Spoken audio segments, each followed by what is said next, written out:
Sa isang masikip at mainit na eskinita sa Maynila, lumaki si Joanne kasama ang kanyang pamilya. Ang kanilang bahay ay gawa sa pinagtagpi-tagping yero at kahoy, at tuwing umuulan, kailangang gumamit ng timba upang saluhin ang tumutulong tubig mula sa bubong. Hindi marangya ang kanilang buhay, ngunit sa kabila ng lahat, pinalaki siya ng kanyang mga magulang na may pangarap at determinasyon.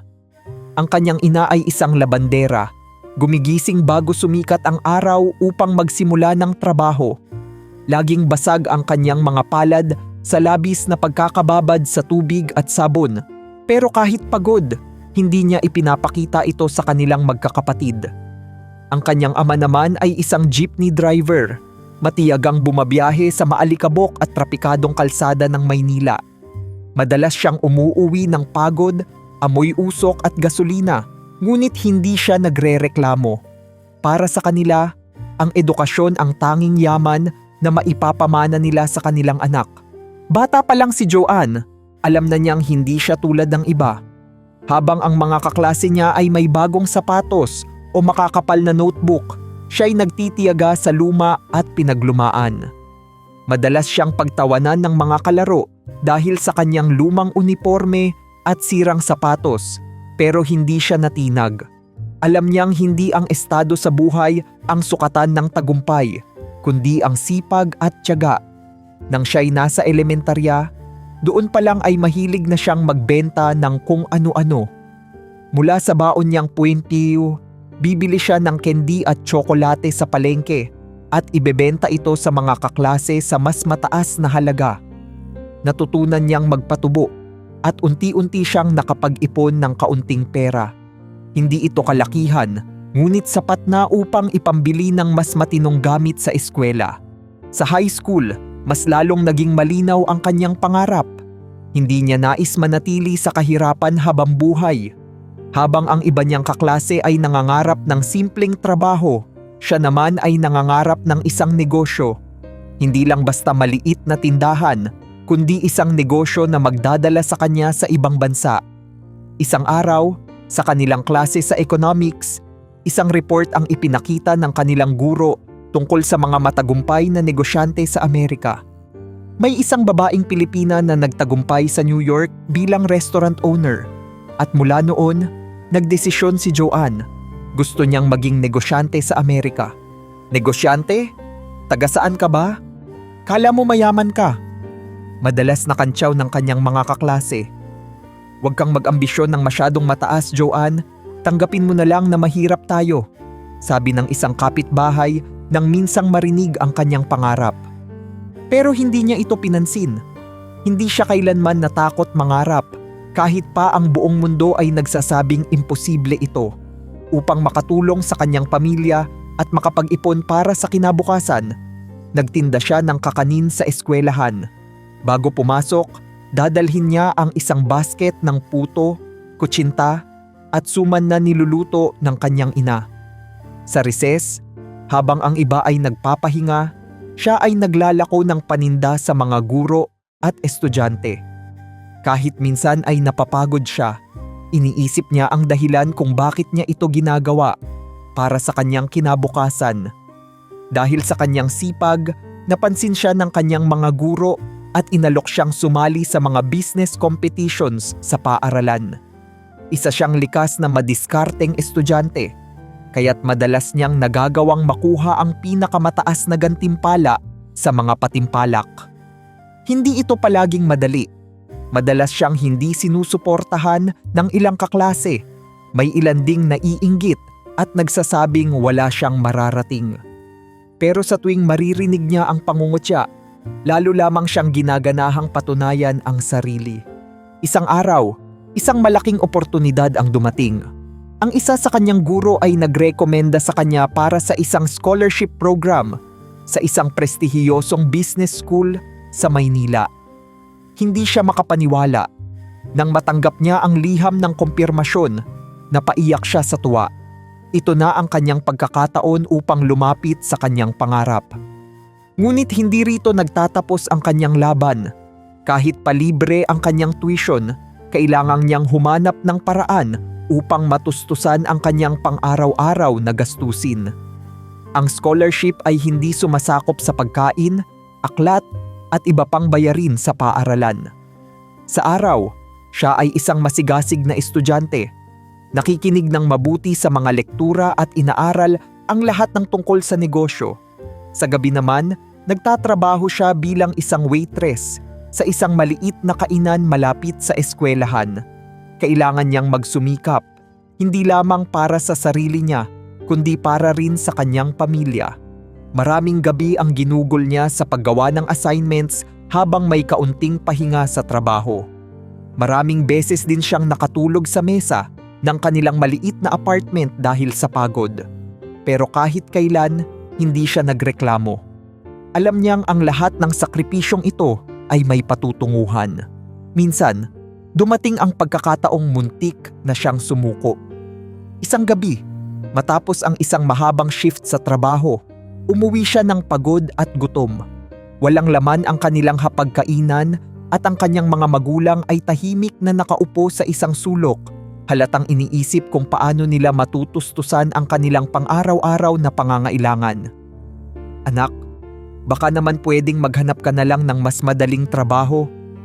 Mahirap ang ginagawa mo, sabi ng kanyang ina, may halong pag-aalala. Ngunit ngumiti lamang si Joanne. Ma, kaya ko to. Malapit ko nang maabot ang pangarap ko. Sa kabila ng lahat ng pagsubok, isang bagay ang sigurado. Hindi siya titigil. Hindi siya papayag na ang kahirapan ay maging hadlang sa kanyang pangarap. Sa kanyang puso, alam niyang ito pa lamang ang simula ng isang mahabang paglalakbay. At kahit gaano pa kahirap ang daan patungo sa tagumpay, handa siyang lumaban. Dahil siya si Joanne at hindi kailanman siya susuko. Sa edad na 23, tinawid ni Joanne ang isa sa pinakamalaking hakbang sa kanyang buhay, ang pagtungo sa Amerika.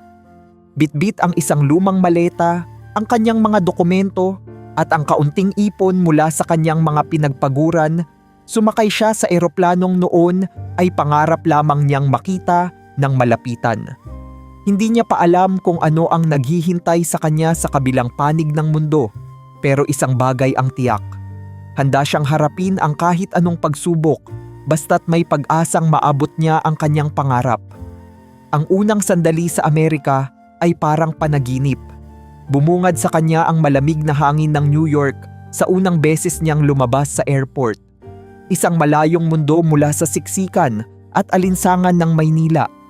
Ang matatayog na gusali, ang mga taong nagmamadali sa kalsada, at ang liwanag ng lungsod ay nagbigay sa kanya ng kakaibang sigla. Subalit, kasabay ng pananabik ay ang realidad. Wala siyang kamag-anak sa Amerika, wala siyang malaking pera, at wala siyang katiyakan kung paano siya magtatagumpay. Noong una, ang tourist visa niya ay may limitadong panahon lamang. Alam niyang kung nais niyang manatili, kailangang makahanap siya ng paraan upang makapag-aral at makakuha ng legal na status. Agad siyang naghanap ng eskwelahan at, sa tulong ng kanyang natirang ipon, nakapag-enroll siya sa isang community college sa ilalim ng isang student visa. Pinili niyang mag-aral ng business management, ang kursong magdadala sa kanya patungo sa pangarap niyang maging negosyante. Ngunit ang buhay estudyante sa Amerika ay hindi tulad ng iniisip ng marami. Ang tuition at iba pang gastusin ay mataas at hindi sapat ang kanyang ipon upang matustusan ang lahat. Kaya't kinailangan niyang maghanap ng trabaho. Matapos ang sunod-sunod na pagtanggi mula sa iba't ibang kumpanya, nakahanap siya ng trabaho bilang isang part-time cleaner sa isang airport. Hindi ito ang trabahong pinangarap niya, pero ito ang tanging paraan upang manatili siya sa bansang pinapangarap niyang tagumpayan. Ang unang linggo niya sa trabaho ay naging mabigat. Kailangan niyang gumising ng 4:00 ng madaling araw upang maglinis ng sahig, banyo, at waiting area sa airport bago pumasok sa kanyang klase sa umaga. Minsan hindi siya nakakain sa tamang oras at madalas siyang nauubusan ng lakas bago pa matapos ang kanyang araw. Ngunit ang pinakamahirap ay hindi ang pagod, kundi ang diskriminasyon na kanyang naranasan mula sa ilang kasamahan sa trabaho. "Hey, little Asian girl, make sure you clean properly," sabi ng isang supervisor sa kanya. Hindi man lang siya tinatawag sa pangalan. Minsan may mga pasaherong tinitingnan siya ng may pangmamaliit na parang hindi siya parte ng mundo nila. May mga pagkakataon ding sinasadya siyang gawing katatawanan ng ilan niyang kasamahan. Ngunit imbes na sumuko, ginamit niya ang mga pangmamaliit bilang gasolina sa kanyang determinasyon. Sa halip na panghinaan ng loob, lalo siyang nagsumikap. Sinisiguro niyang ginagawa niya ang kanyang trabaho ng maayos at patuloy niyang pinapaalala sa sarili ang dahilan kung bakit siya naririto. Sa gitna ng lahat ng ito, may isang taong hindi lamang nakapansin sa kanyang pagsisikap kundi naging isa ring tunay na kaibigan, si Michael. Isa siyang African-American na matagal nang nagtatrabaho sa airport bilang isang utility personnel. Isang araw, nakita niya si Joanne na nag-aayos ng kanyang mga gamit sa locker room, mukhang pagod at malungkot. "Hey, you okay?" tanong ni Michael. Ngumiti si Joanne kahit halata ang pagod sa kanyang muka. "I'm fine. Just a long day." Mula noon, naging kaibigan niya si Michael. Hindi lang siya basta mabait. Siya rin ay isang taong may pangarap.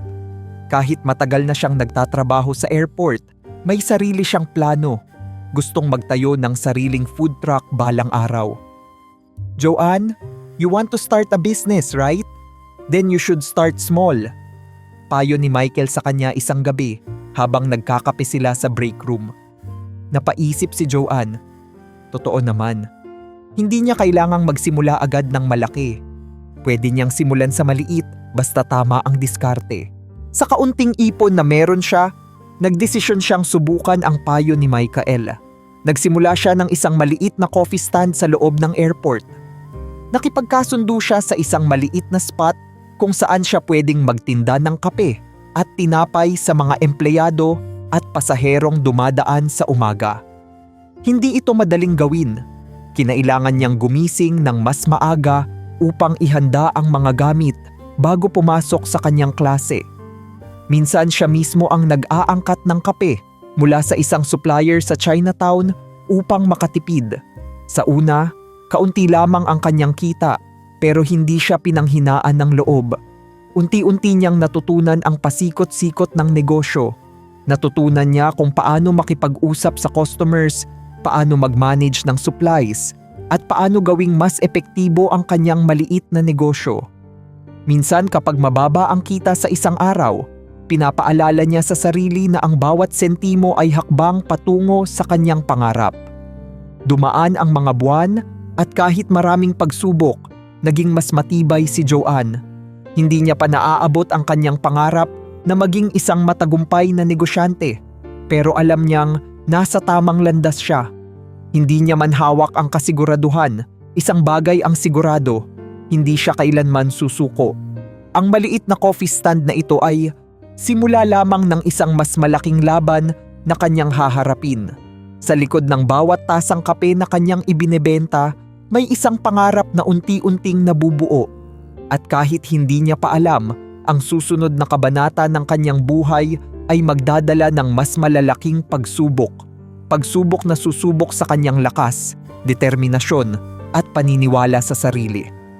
Sa unang ilang buwan, unti-unting nagkaroon ng regular na customers ang maliit na coffee stand ni Joanne sa airport. Ang mga flight attendants, ground crew, at ilang empleyado ng paliparan ay naging suki niya. Nagpapasalamat sa murang kape at masarap na tinapay na iniaalok niya tuwing umaga. Hindi ito kalakihan, pero sa bawat tasa ng kape na kanyang naibebenta, nararamdaman niyang unti-unti niyang tinutupad ang pangarap niyang maging isang negosyante. Ngunit sa mundo ng negosyo, hindi sapat ang sipag at tiyaga. Kailangan din ng kapital at tamang diskarte. Isang umaga, habang abala siyang nagtitimpla ng kape para sa isang paborito niyang customer, lumapit sa kanya ang isang airport administrator na may daladalang papel. "Miss De La Cruz, I'm afraid we need to talk. Malamig na sabi ng lalaki habang inilapag ang isang piraso ng papel sa counter niya. Nang basahin ni Joanne ang dokumento, nanlumo siya. Pinaaalalahanan siyang kailangang bayaran ang rental fee para sa kanyang pwesto sa loob ng airport. At may ilang buwan na siyang delayed sa bayad. Sa dami ng gastusin, puhunan para sa ingredients, panggastos sa kanyang pag-aaral, at ang perang ipinapadala niya sa Pilipinas para sa kanyang pamilya, hindi niya namalayang napabayaan niya ang isa sa pinakamahalagang bahagi ng negosyo, ang renta. Sinubukan niyang humanap ng paraan upang humabol sa pagbabayad.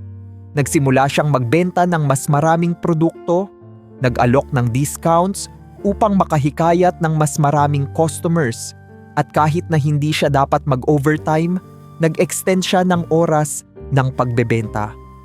Ngunit kahit anong gawin niya, tila hindi sapat ang kanyang kita. Dumating ang araw na kinakatakutan niya. Isang eviction notice ang kanyang natanggap. Kailangan na niyang lisanin ang kanyang pwesto sa loob ng airport. Nang binabaklas niya ang kanyang maliit na coffee stand, pakiramdam niya ay bumagsak ang mundo niya. Dinala niya ang kanyang gamit sa kanyang maliit na apartment, bumagsak sa kanyang kama, at tahimik na umiyak. Ilang taon na siyang nagsusumikap, nagsasakripisyo at nagtitiis. Pero bakit parang hindi pa rin sapat?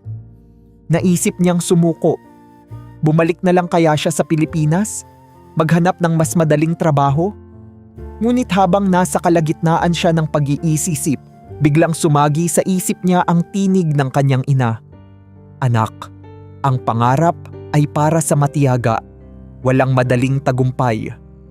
Hinayaan niyang lumuhod siya sa kahinaan ng loob niya sa sandaling iyon, pero alam niyang hindi siya pwedeng manatili sa ganitong sitwasyon. Hindi siya nagtungo sa Amerika para lang bumalik na talunan. Nang gumaan ang loob niya, inisip niya kung ano ba talaga ang gusto niyang gawin. Negosyo pa rin ba? O may ibang landas siyang dapat tahakin? Muli niyang binalikan ang isa sa mga bagay na palagi niyang minahal, ang aviation industry. Bata pa lang siya, humahanga na siya sa mga eroplano, sa ideya ng paglipad, sa posibilidad na dalhin ang isang tao mula sa isang sulok ng mundo patungo sa isa pa. Kung hindi niya kayang ituloy ang coffee business, marahil ito na ang pagkakataon upang maghanap ng ibang oportunidad sa industriya ng airline. Muling bumangon si Joanne. Sa sumunod na linggo, nagpasa siya ng aplikasyon sa iba't ibang airline companies bilang isang airport staff o kahit anong trabahong may kinalaman sa industriya. Hindi siya naging mapili. Handa siyang magsimula mula sa ibaba. Sa isang job fair sa Paliparan, isang may edad ng lalaki ang napansin siyang nag-aabot ng kanyang resume sa isang airline booth. Napansin ng lalaki ang pangalan niya at tinanong, "Joanne de la Cruz, ikaw ba yung may coffee stand dati sa terminal?" Nagulat siya. "Opo, sir." Ngumiti ang lalaki. "Aba, nakakatuwa. Lagi akong bumibili ng kape sa'yo noon. Anong nangyari?" Napayuko si Joanne. "Napalugi po ako, sir. Hindi ko na na-manage ang renta." Tumango ang lalaki, tila may iniisip. "Sayang! Masarap pa naman ang kape mo. Ano ang hanap mong trabaho ngayon?" "Gusto ko pong makapasok sa airline industry," sagot niya. Tinitigan siya ng lalaki saka iniabot ang kanyang business card. "Ako si Mr. Anderson, CEO ako ng isang airline company. Nagbubukas kami ng entry-level positions. Gusto mong subukan?" Hindi makapaniwala si Joanne. Ito na kaya ang bagong simula para sa kanya? Sa loob lamang ng ilang linggo, natanggap siya bilang assistant sa isang airline company na pagmamay-ari ni Mr. Anderson. Bagamat nagsimula siya sa isang mababang posisyon, hindi iyon mahalaga sa kanya. Ang mahalaga, muli siyang nakahanap ng bagong direksyon, isang pagkakataon upang matuto at lumago sa industriyang matagal na niyang minamahal. Habang nakaupo siya sa loob ng opisina ng airline, iniisip niya kung gaano siya nalugmok noong mawala ang kanyang maliit na negosyo. Ngunit sa halip na maging katapusan, iyon pala ang magiging tulay upang madala siya sa mas malaking oportunidad. At sa sandaling iyon, napagtanto niya, hindi sa bawat pagkatalo ay nangangahulugang tapos na ang laban. Minsan, kailangan lang nating bumagsak upang makita ang mas magandang landas na nakalaan para sa atin. Sa unang araw niya bilang assistant sa airline company ni Mr. Anderson, naramdaman ni Joanne ang parehong kaba at pananabik. Bagamat hindi ito isang mataas na posisyon, para sa kanya, isa itong napakalaking hakbang pasulong. Hindi na siya isang simpleng tindera ng kape o isang part-time worker sa airport.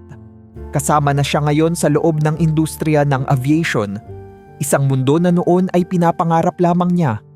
Ang kanyang pangunahing tungkulin ay tulungan ang mga senior managers sa pag-aasikaso ng flight schedules, pagkuha ng travel permits at pagsasaayos ng dokumentasyon para sa mga piloto at crew. Bagamat administrative work ito, sineryoso niya ito ng buong puso. Sa bawat papel na kanyang inaayos at bawat tawag na kanyang sinasagot, alam niyang ito ay hakbang papunta sa mas malaking bagay. Isa sa kanyang napansin agad ay kung paano gumagana ang airline business mula sa loob.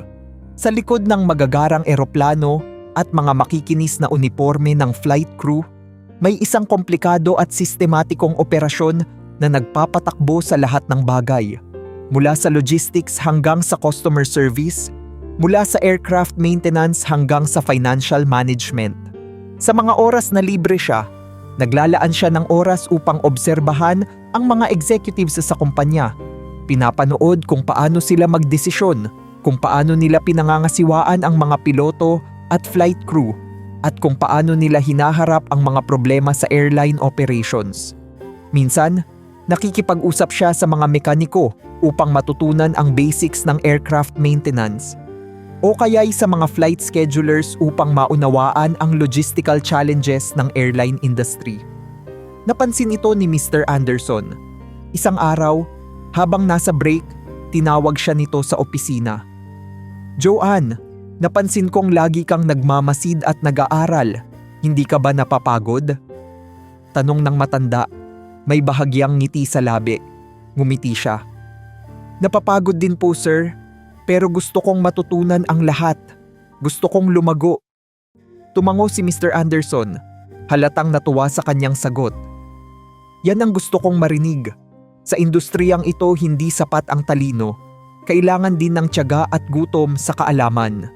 Doon nagsimula ang mas malaking oportunidad para kay Joanne. Hindi nagtagal, itinuro sa kanya ni Mr. Anderson ang mas malalim pang aspeto ng negosyo.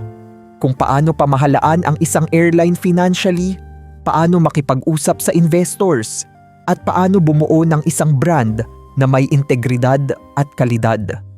Sa loob lamang ng 2 taon, siya ay naging isa sa pinakapinagkakatiwalaang empleyado ng kumpanya. Dahil sa kanyang sipag at dedikasyon, nagdesisyon si Mr. Anderson na bigyan siya ng mas malaking responsibilidad. Isang araw, tinawag siyang muli sa opisina. "Joanne, gusto kitang gawing operations manager." Anunsyo nito. Napatigil siya. Hindi siya makapaniwala. Isang managerial position? Hindi niya inasahan na ganito kabilis siyang aangat. "Hindi ako sigurado kung kaya ko po, sir," amin niya. Ngunit ngumiti lamang si Mr. Anderson. "Kung may taong kayang gawin ito, ikaw yun. Matuto ka habang ginagawa mo ito. Wala namang perpektong simula, pero ang mahalaga ay may tapang kang subukan." At doon nagsimula ang panibagong yugto ng kanyang buhay. Sa bagong posisyon niya bilang operations manager, natutunan niya kung paano magpatakbo ng isang airline sa mas mataas na antas. Natutunan niyang humarap sa board meetings, makipag-usap sa mga investors, at resolbahin ang iba't ibang problema sa operasyon. Ngunit habang lumilipas ang mga taon, may isang bagay siyang nararamdaman.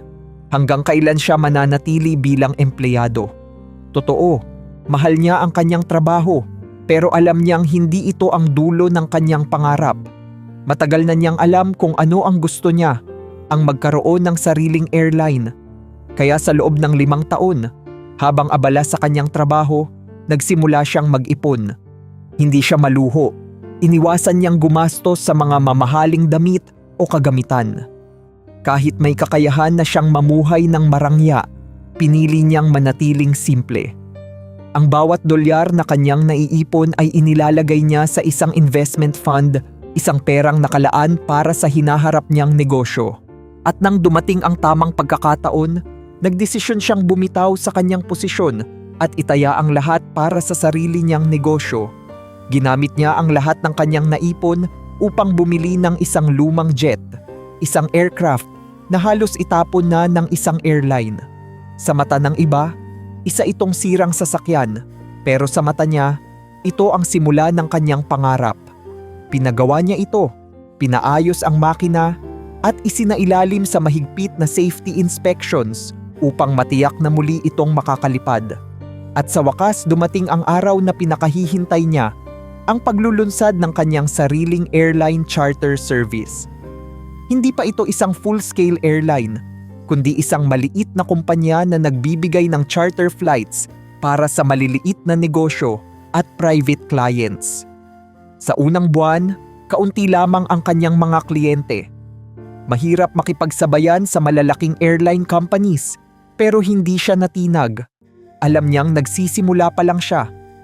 Sa bawat booking na kanyang natatanggap, pinapakita niya ang kalidad ng kanyang serbisyo, siguradong ligtas, komportable, at may personalized na experience para sa kanyang mga pasahero. Hindi nagtagal, kumalat ang balita tungkol sa kanyang airline. May ilang negosyante na nakasubok ng kanyang serbisyo ang nagbigay ng magagandang reviews. Ang kanyang charter flights ay unti-unting nakilala bilang isang reliable at efficient na option para sa mga maliliit na kumpanya na nangangailangan ng mabilis na transportasyon. At sa loob lamang ng ilang taon, mula sa isang lumang jet, lumaki ang kanyang fleet at nagsimulang magkaroon ng regular clients. Habang nakaupo siya sa opisina ng kanyang maliit na airline, pinagmamasdan ang lumang larawan niya noong nagtatrabaho pa siya bilang cleaner sa airport. Hindi niya maiwasang mapangiti. Ilang taon lang ang nakalipas, pinapanood lamang niya ang mga eroplano sa himpapawid, nangangarap na isang araw ay maging bahagi ng industriyang ito. Ngayon, hindi na lang siya bahagi nito. Isa na siyang negosyante sa sariling airline company na kanyang itinayo mula sa wala. Pero alam niyang hindi pa tapos ang laban. Sa mundo ng negosyo, mas maraming hamon ang paparating. At sa likod ng kanyang tagumpay, may mga tao rin na hindi natuwa sa kanyang pag-angat, mga taong magbibigay sa kanya ng mas matinding pagsubok. Dahil sa bawat tagumpay, may kaakibat na bagong laban na kailangang harapin. Habang patuloy na lumalago ang airline business ni Joanne, hindi niya maiwasang mapansin na nagbabago rin ang mga tao sa paligid niya. Marami ang bumilib sa kanyang tagumpay, mga dating kasamahan sa airport, mga piloto, at maging ang ilang executives sa industriya. Nakilala siya bilang isang masipag at matapang na negosyante na hindi natakot magsimula mula sa wala. Ngunit sa likod ng papuri at paghanga, may mga matang mapanuri at bibig na nagbubulong sa likod ng kanyang tagumpay. Hindi lahat ay natuwa sa pag-usbong ng kanyang kumpanya, lalo na ang ilan sa mga malalaking negosyante sa industriya ng aviation. Para sa kanila, isa lang siyang hamak na baguhan, isang taong hindi dapat umaangat sa mundong pinamumunuan ng malalaking pangalan. Isa sa mga ito ay si Richard Caldwell, isang mayamang negosyante na nagmamay-ari ng isang kilalang airline sa Amerika. Kilala si Richard bilang isang agresibo at walang awang businessman. Hindi siya natutuwa kapag may isang maliit na kumpanya na bigla na lang umaangat sa industriya na matagal na niyang pinaghaharian. Nabalitaan ni Richard ang mabilis na paglago ng airline business ni Joanne. Bagamat maliit pa ito kumpara sa kanyang sariling kumpanya, nakita niya ang potensyal nitong maging isang malaking kalaban balang araw. Kaya't hindi siya nag-aksaya ng oras. Nagpadala siya ng isang alok kay Joanne.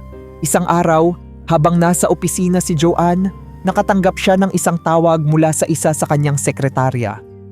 "Ma'am, may isang negosyanteng gustong makipagkita sa inyo. Richard Caldwell ang pangalan niya," anunsyo ng kanyang staff. Napakunot noo si Joanne. Narinig na niya ang pangalan ni Richard. Alam niyang isa ito sa pinakamalalaking players sa industriya. Ngunit hindi niya inakala na isang araw ay magiging interesado ito sa kanyang kumpanya. Sa isang mamahaling restaurant sa downtown New York, nagtagpo sila. Nakaupo si Richard sa isang private booth, may hawak na baso ng mamahaling alak. Nang makita niya si Joanne, ngumiti ito at inilahad ang kanyang kamay. "So you're the famous Joanne de la Cruz," sabi nito. May halong pangungutya sa tono. "I've heard a lot about you." Ngumiti si Joanne, ngunit nagbabantay siya sa kung ano ang pakay ng lalaki. "I'm honored, Mr. Caldwell. Ano po ang dahilan ng inyong imbitasyon?" Hindi na nagpaligoy-ligoy si Richard. Inilabas nito ang isang dokumento, isang offer letter upang bilhin ang kumpanya ni Joanne. "I'd like to acquire your airline," sabi nito. "I'm offering you a generous amount.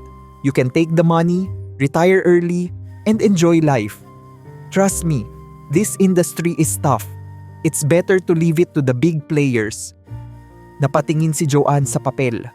Malaki ang alok, isang halagang kayang magbigay sa kanya ng marangyang buhay kung gugustuhin niya. Ngunit hindi siya nagpunta sa Amerika para lamang magbenta ng isang bagay na pinaghirapan niyang buuin mula sa wala. Marahan niyang itinulak pabalik ang dokumento. "Pasensya na po, Mr. Caldwell, pero hindi ko ibebenta ang kumpanya ko." Bahagyang lumamlam ang ngiti ni Richard. Hindi niya inasahan ang mabilis at matibay na sagot ni Joanne. "Are you sure?" tanong nito. Ngayon ay may bahagyang hinanakit sa boses. "This is a once-in-a-lifetime offer. You won't get another chance like this." Ngumiti lang si Joanne. "I appreciate the offer, but I'm here to build something, not to sell it." Nagtagis ang panga ni Richard. Alam niyang hindi niya mapapapayag si Joanne. Nang ganoon kadali, tumayo ito, inayos ang kanyang coat at ngumiti ng malamig. "Well then, Miss De La Cruz, let's see how far you can go on your own," sabi nito bago tumalikod at lumabas ng restaurant. Hindi alam ni Joanne na sa sandaling iyon, sinimulan na ni Richard ang plano upang wasakin siya. Ilang linggo matapos ang kanilang pag-uusap, nagsimulang lumabas ang mga negatibong balita tungkol sa airline ni Joanne. May mga lumabas na anonymous complaints na nagsasabing hindi raw ligtas ang kanyang mga eroplano. May ilang article sa media na nagpapalabas ng kwento na tila minamaliit ang kanyang airline, sinasabing too small to survive at poorly managed. Kasabay nito, nagkaroon din ng mga hindi inaasahang problema sa kanyang operasyon. May mga biglaang inspeksyon mula sa airport authorities. May mga permits na tila na delay nang wala namang dahilan. Ang ilan sa kanyang long-term clients ay biglaang umatras sa kanilang kontrata, tila natatakot na makipag-business sa kanya. Sa una, hindi niya naisip na may koneksyon ang lahat ng ito. Pero nang kanyang siyasatin, unti-unti niyang natuklasan ang katotohanan. Si Richard Caldwell ang nasa likod ng lahat ng ito. May koneksyon ito sa ilang airport officials na ginagamit ang kanilang posisyon upang gawing mahirap ang buhay para sa kumpanya ni Joanne.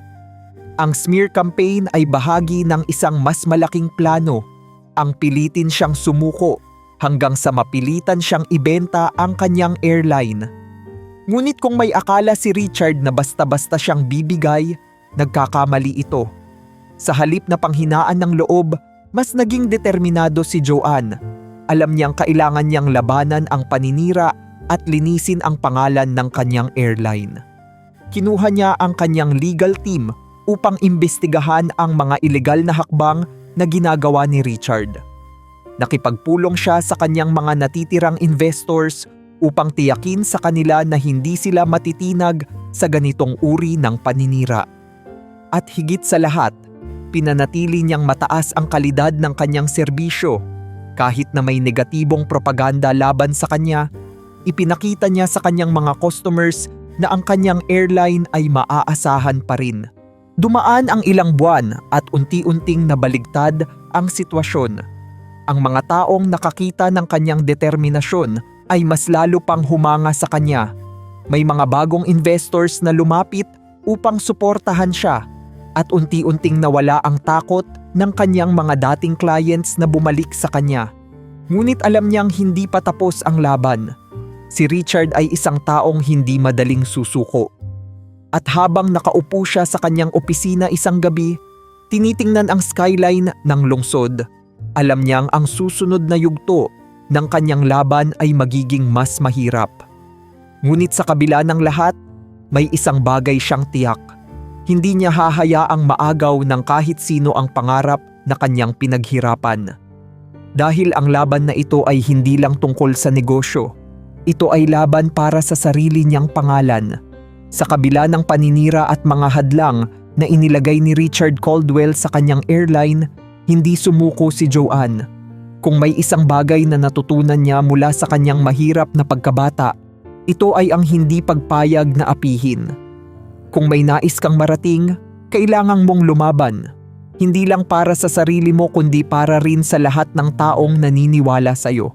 Kaya sa halip na umatras, hinarap niya ang problema ng may tapang. Ang unang hakbang, ang pagbunyag ng katiwalian na nagaganap sa loob ng airport. Gamit ang mga ebidensyang nakuha ng kanyang legal team, isinampa niya ang kaso laban kay Richard at sa ilang korap na opisyal na nagbigay sa kanya ng mahigpit na regulasyon at hadlang sa kanyang negosyo. Naging malaking balita ito sa industriya ng aviation. Isang babaeng Pilipina, isang negosyanteng mula sa hirap, ay lumalaban sa isa sa pinakamalalaking pangalan sa industriya. May mga taong nagduda sa kanyang kakayahan. May ilang nagsabi na baka mapahiya lamang siya sa korte. Pero hindi iyon naging dahilan upang umatras siya. Habang abala siya sa labanang legal, kailangan din niyang tiyakin na hindi mababawasan ang kakayahan ng kanyang airline na makipagkumpetensya. Alam niyang hindi sapat ang lumaban lamang sa kaso, kailangan niyang palakasin pa ang kanyang negosyo. At upang magawa iyon, kailangan niya ng bagong investors. Naging matindi ang paghahanap niya ng mga taong willing na maglagay ng puhunan sa kanyang airline. Ngunit dahil sa smear campaign ni Richard, maraming investors ang natatakot na makipagsosyo sa kanya. Ilang beses siyang tinanggihan, ilang beses siyang pinagsarhan ng pinto, pero hindi siya tumigil. Hanggang sa isang gabi, sa isang high-profile business event sa New York, may isang lalaking lumapit sa kanya, si Daniel Whitmore. Si Daniel ay isang billionaire investor na kilala sa pagtulong sa mga small businesses na may mataas na potensyal. May reputasyon siya bilang isang matalinong negosyante na hindi natatakot maglagay ng pera sa mga startup at kumpanyang nangangailangan ng tulong. Miss De La Cruz, bati ni Daniel habang hawak ang isang baso ng whiskey. Narinig ko ang tungkol sa airline mo. You're quite a fighter. Tinitigan siya ni Joanne, nagtataka kung tunay nga bang interesado ito o isa lamang itong test. I fight for what I believe in. Sagot niya, hindi nagpakita ng alinlangan. Tumango si Daniel, tila nagugustuhan ang sagot niya. I like that. You see, I'm looking for investment opportunities and I think you have something special. Hindi muna nagpakita ng labis na excitement si Joanne. Alam niyang maraming negosyante ang mahilig sa matatamis na salita, pero hindi ibig sabihin ay handa silang sumugal. And why would you want to invest in my airline? It's not exactly the safest investment right now. Diretsahang tanong niya. Ngumiti si Daniel. Because I know a winner when I see one. Iyon lang ang sinabi nito, ngunit sapat na iyon upang malaman niyang seryoso ito. Sa sumunod na linggo, nagkaroon sila ng mas malalim na pag-uusap. Ipinakita ni Joanne ang kanyang business model, ang expansion plans ng kanyang airline, at kung paano niya nakikita ang kinabukasan nito. Malaki ang kanyang ambisyon, pero alam niyang hindi lang ito basta pangarap. May konkretong plano siyang nakalatag. Sa tulong ni Daniel, nagkaroon siya ng sapat na kapital upang palakasin ang kanyang airline. Hindi nagtagal, muling lumakas ang operasyon ng kanyang kumpanya. Nakahanap siya ng paraan upang magdagdag ng bagong airline routes, palakasin ang serbisyo ng kanyang charter flights, at pataasin ang kalidad ng kanyang airline operations. Kasabay nito, patuloy ang laban niya sa korte laban kay Richard. Dahil sa ebidensyang inilantad ng kanyang legal team, unti-unting lumalabas ang baho ng korupsyon sa airport. Napilitan ang ilang opisyal na magbitiw sa kanilang pwesto at nagsimulang lumawak ang investigasyon tungkol sa ilegal na pakikialam ni Richard sa industriya. Habang nangyayari ito, unti-unting bumalik ang tiwala ng publiko sa kanyang airline. Ang dating mga kliyente na umalis dahil sa takot ay muling bumalik. Ang ilang investors na dating nagdadalawang isip ay nagsimulang magpakita ng interes. Kahit ang media, na dati ay tila tinutulungan si Richard sa paninira sa kanya, ngayon ay nag-uulat na ng patas tungkol sa kanyang laban. At sa puntong yun, alam ni Joanne, hindi na lang ito tungkol sa negosyo. Ito na ang laban niya upang patunayan na ang isang babae mula sa mahirap na pamilya sa Maynila ay kayang lumaban, hindi lang sa industriya ng aviation, kundi pati sa mga mapang-abusong negosyante na nag-aakalang sila lamang ang may kapangyarihang magtagumpay. At habang pinagmamasdan niya ang isa sa kanyang mga eroplano na papalipad sa unang bagong ruta na inilunsad niya matapos ang matinding pagsubok, nagkaroon siya ng isang realisasyon. Hindi lang siya basta lumalaban, siya ay nagtatagumpay.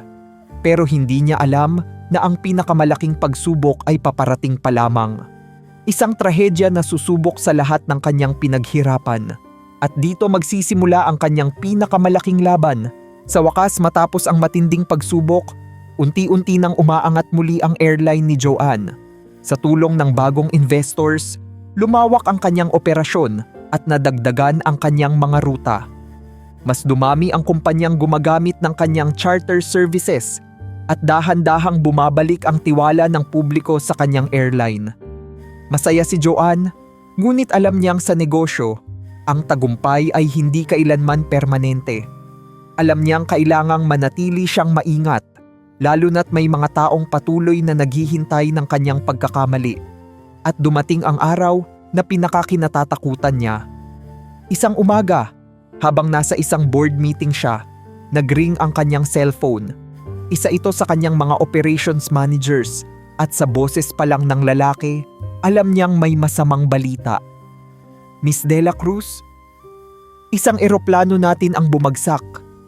Para siyang binuhusan ng malamig na tubig. Ano? Halos hindi siya makahinga. Saan? Kailan?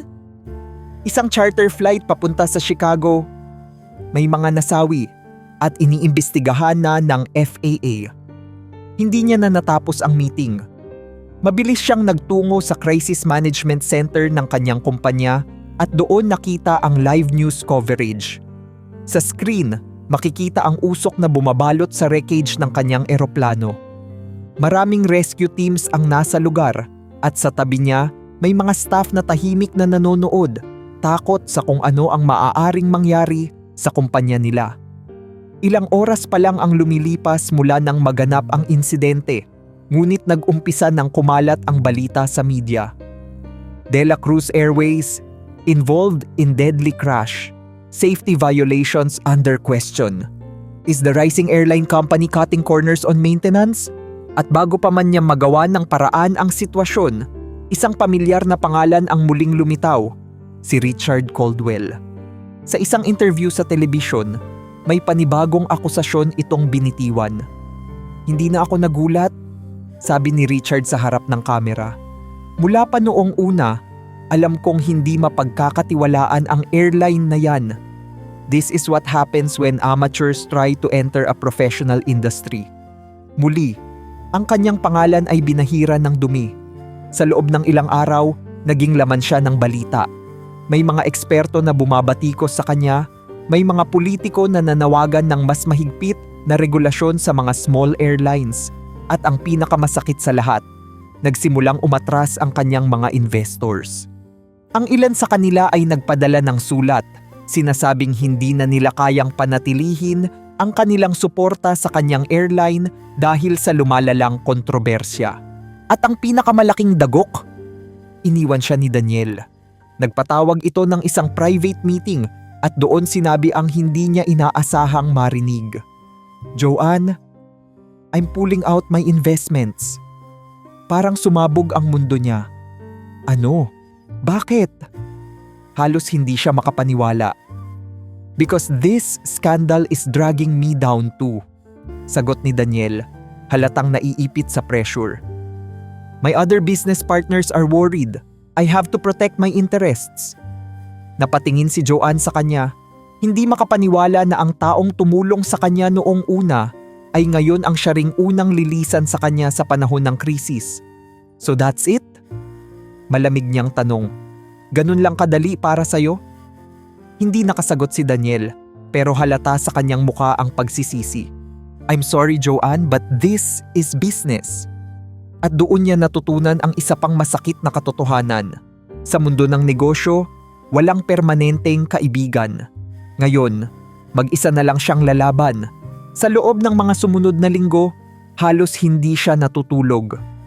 Kasabay ng investigasyon sa kanyang airline, nagsimula rin siyang maghanap ng paraan upang patunayan na hindi niya kasalanan ang aksidente. Nirepaso niya ang lahat ng flight logs, maintenance reports, at piloto records. Nakipagpulong siya sa kanyang safety team at mechanical engineers upang alamin kung ano ang tunay na dahilan ng pagbagsak ng eroplano. At sa kanyang pagsisiyasat, natuklasan niya ang isang bagay na bumago sa takbo ng lahat.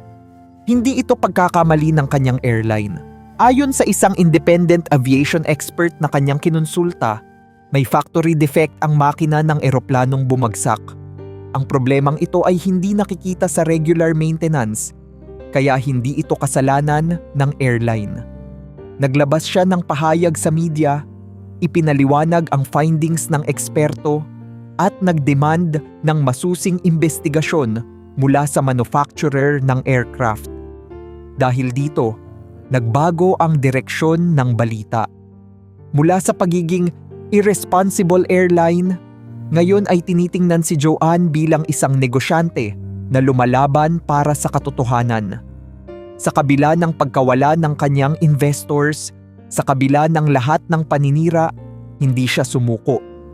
Isang gabi, habang nakaupo siya sa kanyang opisina, pinagmamasdan ang logo ng kanyang airline, naisip niya kung gaano na siya kalayo mula sa babaeng dating nagtitinda ng kakanin sa eskwelahan. At ngayon, kahit anong mangyari, hindi siya papayag na mawalan ng lahat ng pinaghirapan niya. May mga airline na bumagsak dahil sa isang trahedya. Pero hindi niya hahayaang maging isa siya sa mga iyon dahil ang laban na ito ay hindi pa tapos. At kahit ilang beses siyang itumba ng mundo, palagi siyang babangon. Sa kabila ng napakaraming dagok na kanyang pinagdaanan, hindi kailanman sumuko si Joanne. Alam niyang may katotohanan sa kanyang panig at alam niyang ang tanging paraan upang mabawi ang lahat ng nawala sa kanya ay ang patunayan ito sa buong mundo. Lumipas ang ilang buwan at sa patuloy na investigasyon, napatunayan na ang sanhi ng pagbagsak ng kanyang eroplano ay hindi kapabayaan ng kanyang airline kundi isang factory defect mula mismo sa aircraft manufacturer. Ang makina ng eroplanong iyon ay nagkaroon ng critical failure. Isang depektong hindi makikita sa regular maintenance. Nang lumabas ang opisyal na ulat mula sa Federal Aviation Administration, FAA, kasabay ang pahayag ng independent aviation experts, tuluyang napawi ang anino ng pagdududa na binalot sa kanyang airline. Sa sandaling iyon, parang isang malaking tinik ang nabunot sa kanyang dibdib. Ipinahayag ng mga media outlet ang resulta ng investigasyon at dahan-dahang nagbago ang tono ng balita.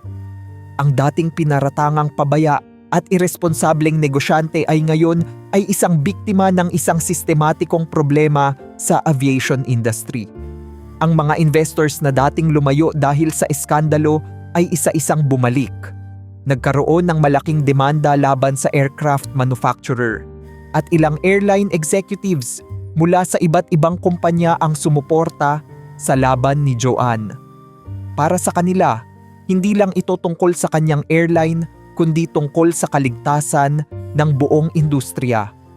Nagkaroon ng mas mahigpit na regulasyon sa manufacturing ng eroplano at sa kalaunan, napilitan ang kumpanya ng eroplano na magbayad ng malaking danyos sa pamilya ng mga biktima ng aksidente. At sa pinakaimportanteng bahagi, ang pangalan ni Joanne at ng kanyang airline ay muling nalinis. Dahil dito, lumapit muli sa kanya si Daniel. Isang gabi, matapos ang isang matagumpay na investors meeting kung saan inanunsyo niya ang expansion ng kanyang airline, bumisita si Daniel sa kanyang opisina. Nakangiti ito, ngunit may bahagyang kaba sa kanyang mata. "Joanne," anya habang nakatayo sa harap ng kanyang desk. "Can we talk?" Hindi siya sumagot agad. Pinagmasdan lang niya ang lalaking minsang nagbigay sa kanya ng pagkakataong lumago, ngunit siya ring unang tumalikod noong dumating ang unos. "I was wrong to leave," amin ni Daniel. "I let fear dictate my decisions, and I regret it every single day." Bumuntong hininga si Joanne. Ilang buwan na rin ang lumipas mula noong iniwan siya ni Daniel sa gitna ng krisis. Hindi niya maitatangging minsan niyang pinahalagahan ang tiwalang binigay nito sa kanya.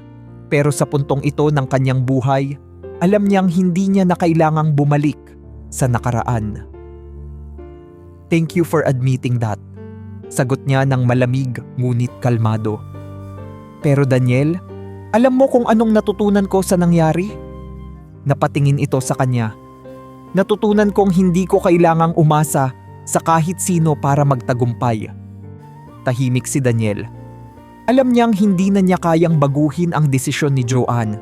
Hindi na niya sinayang ang oras sa pagbibigay ng paliwanag. Tumango ito, ngumiti ng bahagya, at tinanggap ang sagot ni Joanne. Mula noon, mas lalo pang nag-focus si Joanne sa pagpapalawak ng kanyang airline. Ginamit niya ang natutunan sa kanyang laban upang palakasin ang kanyang negosyo.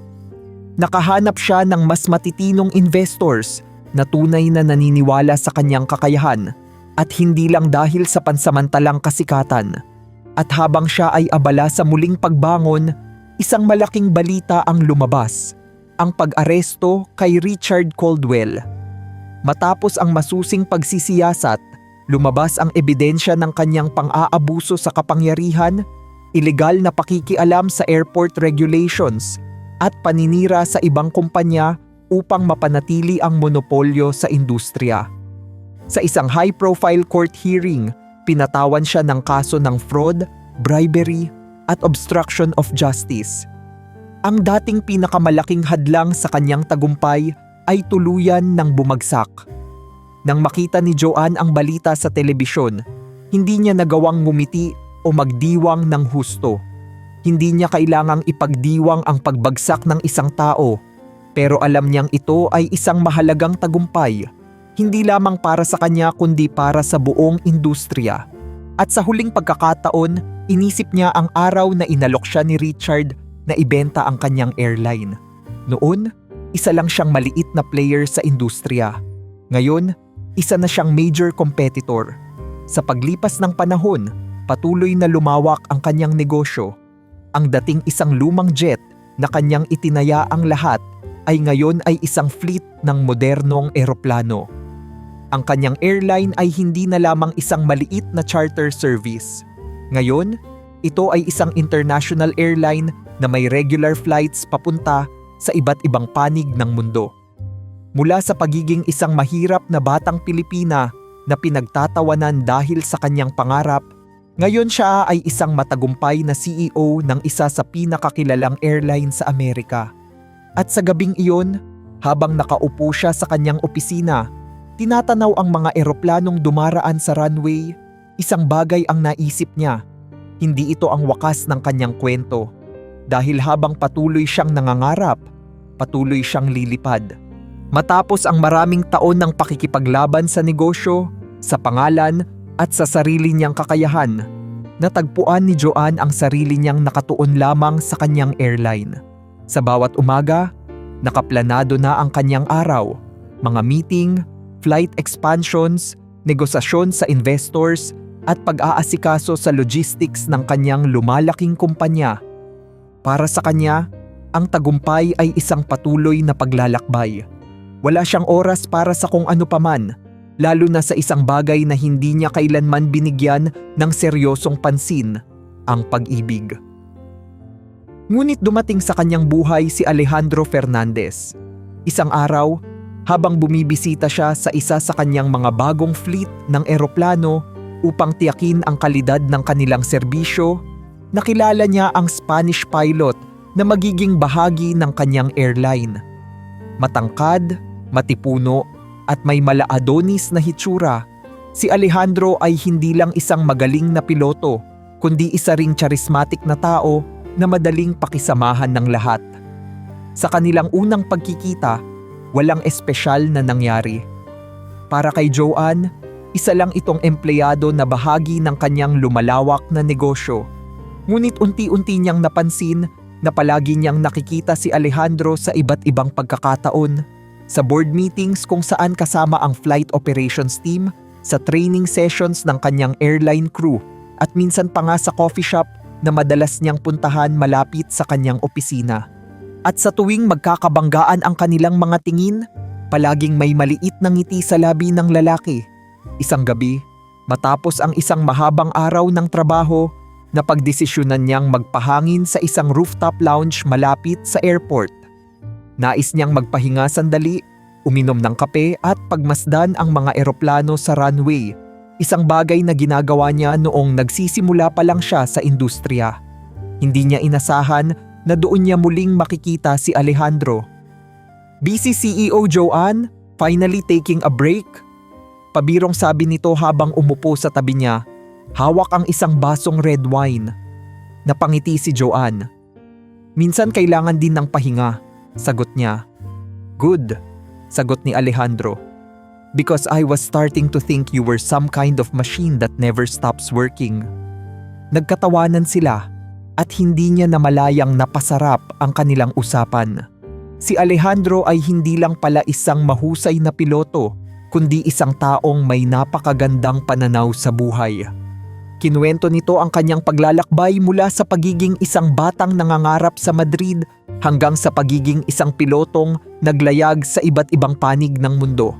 Hindi niya namalayan na lumalim ang kanilang koneksyon. Sa tuwing nagkikita sila, tila hindi lang ito basta usapang trabaho. May mga pagkakataong tatawag si Alejandro para lang tanungin kung nakakain na siya, o kaya'y bigla na lang siyang bibigyan ng paboritong kape niya tuwing may meeting sila. Nagsimula siyang mahulog nang hindi niya namamalayan. Ngunit gaya ng lahat ng bagay sa kanyang buhay, hindi ito magiging madali. Dahil may isa pang babae na hindi natutuwa sa atensyon ni Alejandro kay Joanne, si Sofia Martinez, isang flight attendant na matagal nang may gusto kay Alejandro. Si Sofia ay hindi basta-basta. Galing siya sa isang kilalang pamilya sa industriya ng aviation. At hindi lang siya isang empleyado, kundi may connection rin sa ilang investors ng airline ni Joanne. Matagal nang kilala si Alejandro ni Sofia at palagi nitong sinusubukang ilapit ang sarili sa piloto. Napansin ni Joanne ang mga mapanuring tingin ni Sofia tuwing nasa parehong lugar sila. Isang gabi, habang may isang malaking event para sa airline, lumapit si Sofia sa kanya. Miss De La Cruz. Matamis ang ngiti nito ngunit halata ang pagmamataas sa boses. I just want to say that it's nice seeing you take an interest in something other than work. Nagtaas ng kilay si Joanne. Excuse me? Well, patuloy ni Sofia habang humahaplos sa baso ng kanyang champagne. Alejandro is quite a catch, but you do know that he and I have history, right? Hindi agad nagsalita si Joanne. Alam niyang gusto ni Sofia na mabahala siya, na isipin niyang may dapat siyang ipaglaban. Ngunit hindi siya ang tipo ng babaeng madaling nagpapadala sa mga ganitong sitwasyon. Kilala ko si Alejandro, sagot niya ng kalmado. At alam kong kaya niyang gumawa ng sarili niyang desisyon. Nakita niya ang bahagyang pagliit ng mga mata ni Sofia bago ito ngumiti at lumayo. Ngunit kahit anong tapang niya sa labas, hindi niya maiwasang pag-isipan ang mga sinabi ni Sofia. Mahalaga sa kanya si Alejandro, ngunit alam niyang hindi lang ito isang simpleng relasyon. Ito ay isang bagay na maaaring makaapekto sa kanyang buhay at sa kanyang negosyo. Handa ba siyang ibalanse ang trabaho at pag-ibig? Sa sumunod na mga araw, pinili niyang lumayo ng bahagya. Hindi niya tinanggap ang imbitasyon ni Alejandro sa isang dinner date. at sinubukan niyang iwasan ang masyadong personal na usapan.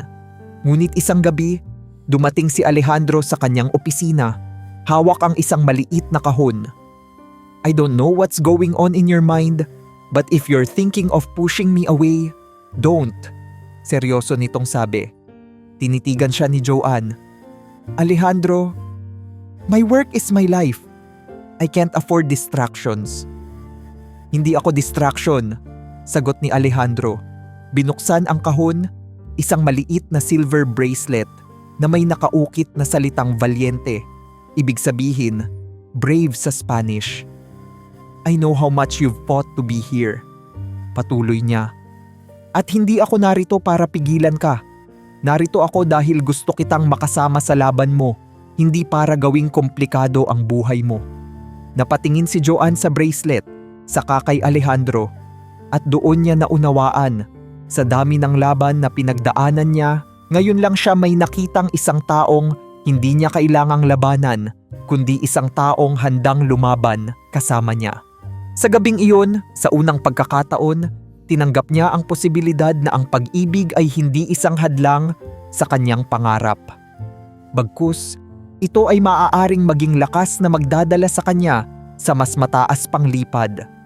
Matapos ang lahat ng pinagdaanan ni Joanne, mula sa kahirapan sa Pilipinas, sa pakikibaka niya sa Amerika, sa matitinding pagsubok sa kanyang airline, at maging sa hindi inaasahang pag-ibig, akala niya'y tapos na ang lahat ng laban.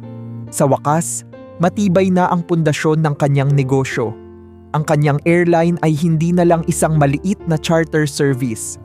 Ito ay isa na sa mga kinikilalang airline sa buong mundo. May international routes at may patuloy na lumalawak na operasyon. Ngunit hindi pa pala tapos ang laban. Isang balita ang kumalat sa industriya. Si Richard Caldwell ay nakalaya na mula sa kulungan. Matapos ang kanyang pagkakakulong dahil sa korupsyon at ilegal na pakikialam sa industriya, nakahanap ng paraan si Richard upang makalabas. Dahil sa kanyang matagal ng mga koneksyon at ang kanyang yaman, nagawa niyang palayain ang sarili mula sa pagkakakulong ng mas maaga kaysa inaasahan. At ang una niyang ginawa, targetin muli si Joanne. Sa isang business forum sa New York, biglang lumabas si Richard sa media. Sa suot nitong mamahaling suit at may mayabang na ngiti sa kanyang mukha, inilahad niya ang kanyang pagbabalik. "Ladies and gentlemen, I'm back. And this time, I'm here to take back what's mine." Sa likod ng mga pahayag na iyon, alam ni Joanne na siya ang tinutukoy ni Richard. Alam niyang hindi pa ito tapos sa kanya. At hindi nagtagal, nagsimula na naman ang paninira.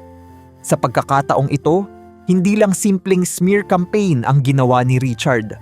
Ginamit niya ang kanyang mas malalakas na koneksyon upang bumuo ng isang bagong airline na diretsong magkokompetensya kay Joanne. Gumamit siya ng agresibong estratehiya. Nag-alok ng murang fares, mas magagandang deal sa investors, at mas maraming perks para sa mga airline partners. Hindi lang yon, pinilit niyang agawin ang ilang major investors na matagal nang kasama ni Joanne. Ginamit niya ang kanyang impluwensya upang kumbinsihin ang mga ito na sumama sa kanyang bagong airline. Sa loob ng ilang buwan, unti-unting nadama ni Joanne ang epekto. May ilang investors na nag-atubiling manatili sa kanya. May ilang kumpanya na nagsimulang lumipat kay Richard at may ilang kliyente na nagdadalawang isip sa kanyang airline. Ngunit kung may inaasahan si Richard na babagsak si Joanne, nagkamali siya. Dahil sa pagkakataong ito, mas handa na si Joanne. Sa halip na matakot o magpanik, pinag-aralan niyang mabuti ang galaw ni Richard. Hindi na siya ang dating negosyanteng baguhan. Alam na niya ngayon kung paano gumamit ng taktika at kung paano lumaban ng hindi pa bigla-bigla. Una, pinalakas niya ang kanyang relasyon sa kanyang mga matagal ng investors. Personal siyang nakipag-usap sa kanila. Ipinaliwanag ang kanyang long-term vision at siniguradong mas tiwala sila sa kanya kaysa sa sinumang bagong negosyante sa industriya. Pangalawa, siniguro niyang mas mahusay pa rin ang serbisyo ng kanyang airline. Hindi niya kinompromiso ang kalidad ng kanyang flights para lamang makipagsabayan sa presyuhan ni Richard. Nanatili siyang tapat sa kanyang business philosophy. Hindi kailangang maging pinakamura, basta't pinakamaaasahan. At pangatlo, sinimulan niyang gamitin ang pinakamalakas niyang sandata laban kay Richard, ang kanyang sariling kasaysayan ng katiwalian. Habang abala si Richard sa pagbuo ng kanyang airline, tahimik na nagtrabaho ang legal team ni Joanne. Pinag-aralan nila ang lahat ng koneksyon ni Richard, ang mga bagong investors na kanyang nakukuha, at ang mga transaksyong ginagawa niya upang palakihin ang kanyang kumpanya. At hindi nagtagal, lumabas ang katotohanan. Si Richard ay hindi nagbago. Gumamit na naman ito ng ilegal na paraan upang makuha ang kanyang investors. May mga under-the-table deals, may money laundering na nagaganap, at may pagsuhol sa ilang regulators upang makakuha ng mabilisang approval sa kanyang bagong airline. At nang makumpirma ito, hindi nag-aksaya ng oras si Joanne.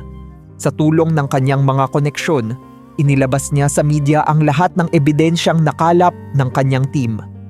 Muling binuksan ang kaso laban kay Richard, at sa pagkakataong ito, mas matindi na ang ebidensya laban sa kanya. At isang araw, habang si Richard ay nasa isang malaking press conference upang i-announce ang expansion ng kanyang airline, dumating ang mga awtoridad. Sa harap ng kamera at sa harap ng buong mundo, inaresto siya muli sa mas mabigat na kasong maaaring magdala sa kanya sa mas matagal na pagkakakulong. At sa pagkakataong ito, alam ng lahat, wala nang makakalabas si Richard sa ganitong kaso. At habang siya ay inilalayo ng mga awtoridad, isang reporter ang nagtanong, "Mr. Caldwell, ano ang masasabi niyo kay Joanne de la Cruz ngayon?" Napuno ng galit ang kanyang mga mata habang tinitingnan ang kamera. "She's just lucky," matigas niyang sabi. Ngunit sa buong mundo alam nilang hindi iyon totoo. Hindi si Joanne ang pinalad lang. Siya ang naghirap, lumaban at ngayon ay nagtagumpay. At nang bumalik siya sa kanyang opisina matapos ang araw na iyon, tiningnan niya ang lumang larawan niya.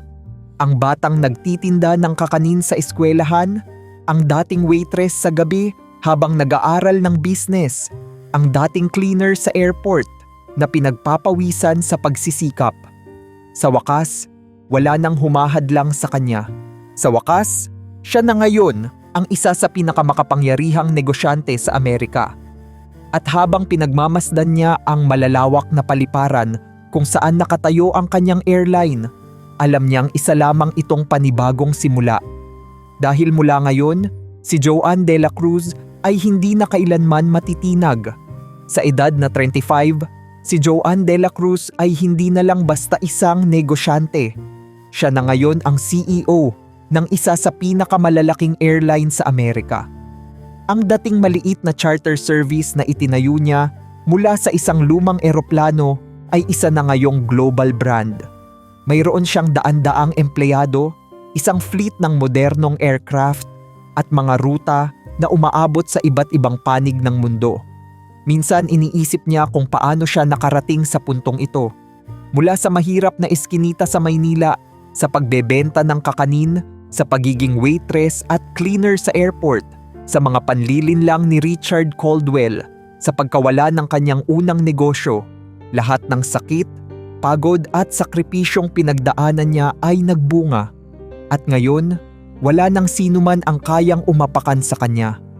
Ngunit sa kabila ng kanyang tagumpay, hindi pa rin siya nasasanay sa kung paano siya tinitingnan ng ibang tao.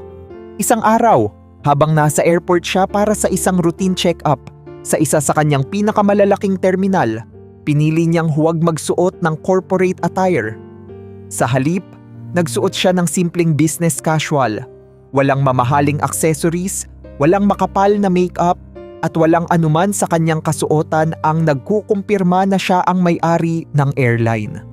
Habang nakapila siya sa check-in counter upang tingnan ang serbisyo ng kanyang staff, bigla siyang nasingitan ng isang matandang lalaking Amerikano. Halatang nagmamadali at walang pakialam sa iba.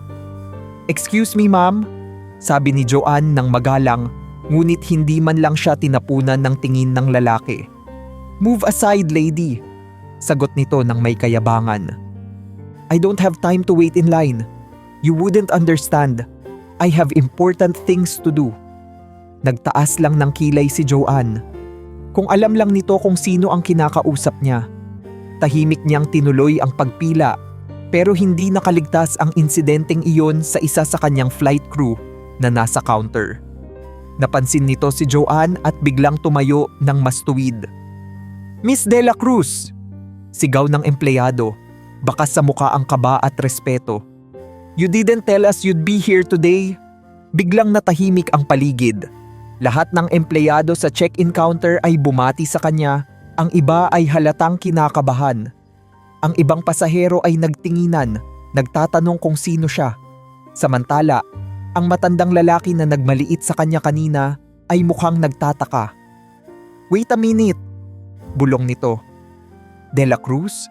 You mean, you're that De La Cruz, the CEO?" Napangiti si Joanne ngunit walang halong yabang. "Yes sir," sagot niya. "I own this airline." Nanlaki ang mga mata ng matandang lalaki. Ang halatang minamaliit niyang babae kanina ay siya palang nagmamay-ari ng airline na sasakyan niya. Sa sobrang hiya, agad itong umatras at bumuntong hininga. I apologize for my behavior earlier. I didn't know." Gumiti lang si Joanne. "It's all right. Just remember, hindi mo kailangang maliitin ang isang tao, lalo na kung hindi mo alam ang kanilang kwento." Tahimik ang lahat. Sa loob ng ilang segundo, naramdaman niya ang respeto ng kanyang mga empleyado at ng mga pasaherong nakasaksi sa nangyari. At doon niya na-realize isang bagay. Hindi na niya kailangang patunayan ang sarili sa kahit kanino. Minsan sinasabihan siyang hindi siya bagay sa industriya. Minsan pinagtatawanan siya ng mga taong mayayaman at makapangyarihan. Minsan halos lahat ay nagdududa sa kakayahan niya. Ngunit wala na siyang kailangang sabihin. Wala na siyang kailangang ipaglaban upang patunayan ang kanyang halaga. Dahil nandito na siya. At walang sino man ang makakaagaw ng tagumpay na pinaghirapan niya.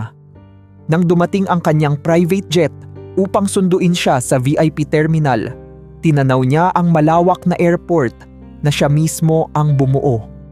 At sa unang pagkakataon, hindi niya na lang naramdaman na siya ay isang negosyante. Naramdaman niyang natupad na niya ang kanyang pangarap. Sa kabila ng lahat ng kanyang nakamit, ang kanyang airline, ang kanyang pangalan sa industriya at ang respeto ng buong mundo, may isang bahagi ng buhay ni Joanne na tila naiwan sa ere. Matapos niyang ituon ang buong sarili sa kanyang negosyo, hindi niya namalayang unti-unting lumayo sa kanya si Alejandro Fernandez. Alam niyang hindi ito dahil sa kawalan ng pagmamahal, kundi dahil sa takot niyang muling bigyan ng puwang ang pag-ibig sa kanyang buhay. Mula pa noon, inakala niyang sapat na ang tagumpay sa negosyo upang punan ang lahat ng espasyo sa kanyang puso. Ngunit isang gabi, habang nasa isang business conference siya sa Madrid upang pag-usapan ang expansion ng kanyang airline sa Europe, may isang hindi inaasahang taong lumapit sa kanya. Si Alejandro.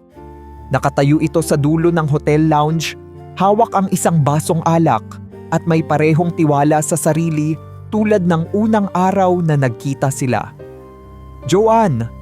Tinawag siya nito. Ang boses ay puno ng hinanakit at pag-asam.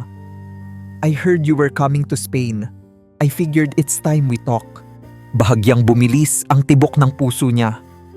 "About what?" Sagot niya.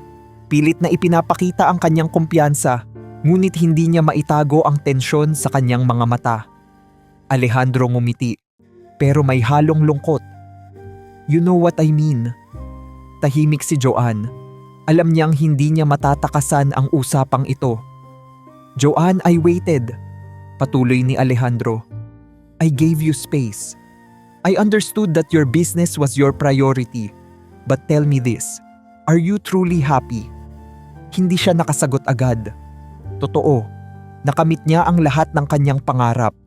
Ngunit sa likod ng lahat ng kanyang tagumpay, May isang parte ng puso niya na tila walang laman. Minsan iniisip niya kung may kulang ba. Ngayon, alam na niya kung ano iyon. Napasandal siya sa upuan, bumuntong hininga, at sa kauna-unahang pagkakataon sa mahabang panahon, inamin niya ang isang bagay na matagal niyang tinatago sa sarili niya. Hindi ko alam kung paano magmahal ng hindi natatakot, bulong niya. Umupo si Alejandro sa tabi niya. Tinitigan siya ng direkta sa mata. You don't have to be afraid with me, Joanne. I'm not here to take anything away from you. I just want to be with you. At doon niya na-realize, hindi kailangang mamili sa pagitan ng pagmamahal at pangarap. Hindi kailangang talikuran ang isa para lamang sa isa. Kaya sa unang pagkakataon, pinili niyang bigyan ng pagkakataon ang sarili na mahalin at mahalin muli. Hindi nagtagal, lumalim ang kanilang relasyon. Sa bawat biyahe niya sa Europe, si Alejandro ang madalas niyang kasama. Nang bumalik siya sa Amerika, ilang buwan lang ang lumipas, si Alejandro naman ang sumunod sa kanya. Sa bawat pagsubok sa negosyo, naging sandalan niya ito.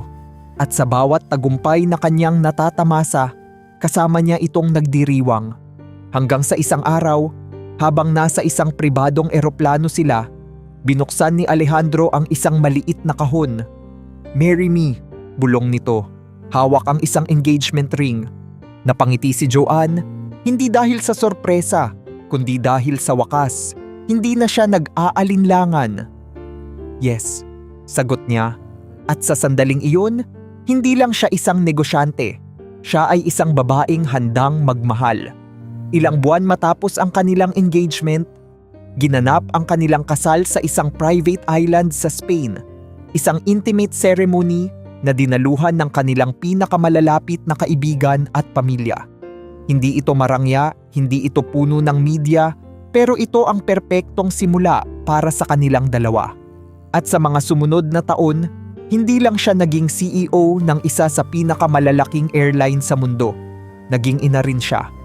Ang unang pagkakataon na hinawakan niya ang kanyang anak ay isang pakiramdam na hindi maihahalin tulad sa kahit anong tagumpay sa negosyo.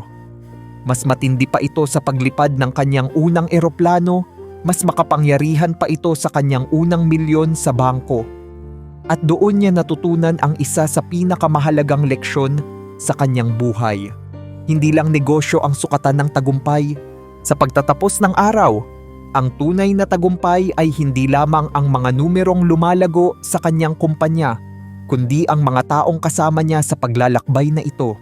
Hindi na siya natatakot na hindi makontrol ang lahat. Hindi na siya natatakot na hindi maging perpekto.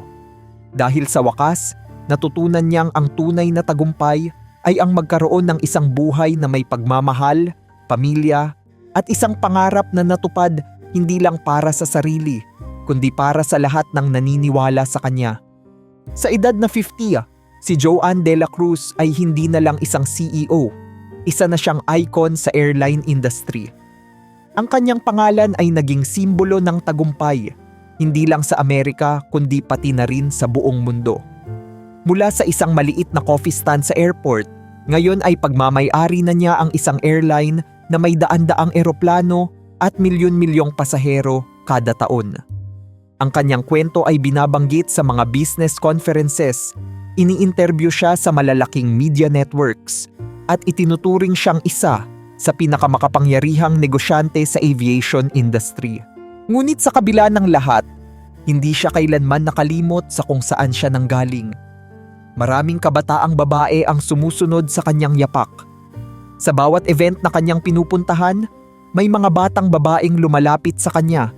May hawak na notebook o cellphone, nangangarap na makuha ang kanyang payo. "Miss De La Cruz," sabi ng isang college student sa isang business forum sa New York. "You're my inspiration.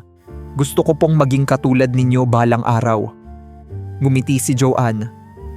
"Huwag mong gustuhin maging katulad ko," sagot niya. "Gawin mo ang sarili mong kwento, mas higit pa sa akin." Alam niya kung gaano kahirap magsimula. Alam niya kung paano ang madurog ng pangmamaliit ng iba. Alam niya ang pakiramdam ng pagiging walang-wala at kailangang ipaglaban ang bawat sentimo. Dahil dito, Nagdesisyon siyang gumawa ng isang bagay na higit pa sa kanyang negosyo. Nagbukas siya ng isang foundation, isang organisasyong tumutulong sa mga kabataang may pangarap na maging negosyante, lalo na ang mga babae mula sa mahihirap na pamilya. Nagbigay siya ng scholarships sa mga estudyanteng gustong mag-aral ng business, aviation at entrepreneurship. Hindi lang niya sila binigyan ng edukasyon, binigyan niya rin sila ng mentorship, ng pagkakataong makapagsimula ng sariling negosyo at ng pagkakataong maabot ang kanilang pangarap. Sa loob lamang ng ilang taon, ang kanyang foundation ay nakatulong na sa daan-daang kabataan. Maraming dating walang pag-asa ang ngayon ay may sarili ng negosyo, may matatag na trabaho at may kumpiyansang kaya rin nilang magtagumpay. At sa wakas dumating ang araw na binalikan niya ang Pilipinas. Matagal na niyang gustong bumalik sa kanyang bayan, ngunit sa dami ng kanyang responsibilidad, hindi niya ito nagawang gawin. Ngunit ngayong mas matatag na ang kanyang negosyo, alam niyang ito ang tamang oras. Sa kanyang pagdating sa Maynila, naglibot siya sa mga pamilyar na kalye, mga eskinita kung saan siya lumaki, mga lugar na minsan niyang tinakasan upang mangarap ng mas malaking mundo. Pinuntahan niya ang kanyang dating paaralan, ang lumang building kung saan siya unang sumali sa business competitions at ang maliit na kanto kung saan siya nagtitinda ng kakanin noon. At sa loob ng isang auditorium na puno ng mga estudyanteng may mga bitbit na pangarap, tumayo siya sa harapan at nagsalita. "Hindi ako lumaki na mayaman," panimula niya. "Hindi ako pinanganak na may espesyal na koneksyon sa mundo ng negosyo. Wala akong kilalang investors noon, wala akong yaman, at wala akong kasiguraduhan kung ano ang naghihintay sa akin." Tahimik ang lahat, nakikinig ng mabuti. Pero may isang bagay akong meron, paniniwala sa sarili. At yun ang pinakamalakas na sandata ko. May mga matang nagningning, may mga estudyanteng tila hindi makapaniwala na ang babaeng kaharap nila ngayon ay dating isa ring nangangarap tulad nila. Walang sino mang may karapatang sabihin sa inyo na hindi ninyo kaya. Patuloy niya. Kung may mang maliit sa inyo, gamitin ninyo yon bilang gasolina para mas lumaban. Dahil ang tagumpay ay hindi binibigay, pinaglalaban. At sa sandaling iyon, nakita niya ang sarili niya sa mga batang kaharap niya. Mga batang may simpleng pangarap, ngunit may matinding apoy sa loob ng puso. Sa kanyang pagbalik sa Amerika, tinanaw niya ang kalangitan mula sa bintana ng kanyang private jet. Sa loob ng eroplano, sa tabi niya, nakaupo si Alejandro, hawak ang kanyang kamay. Sa bahay nila, naghihintay ang kanilang anak, ang bagong inspirasyon ng kanyang buhay. At doon niya naisip, natupad na niya ang lahat ng kanyang pangarap. Pero higit sa tagumpay, higit sa pera, at higit sa pangalan sa industriya, may isang bagay siyang naiwan sa mundo. Isang kwento ng pagsisikap, tapang, at tagumpay na hinding-hindi malilimutan.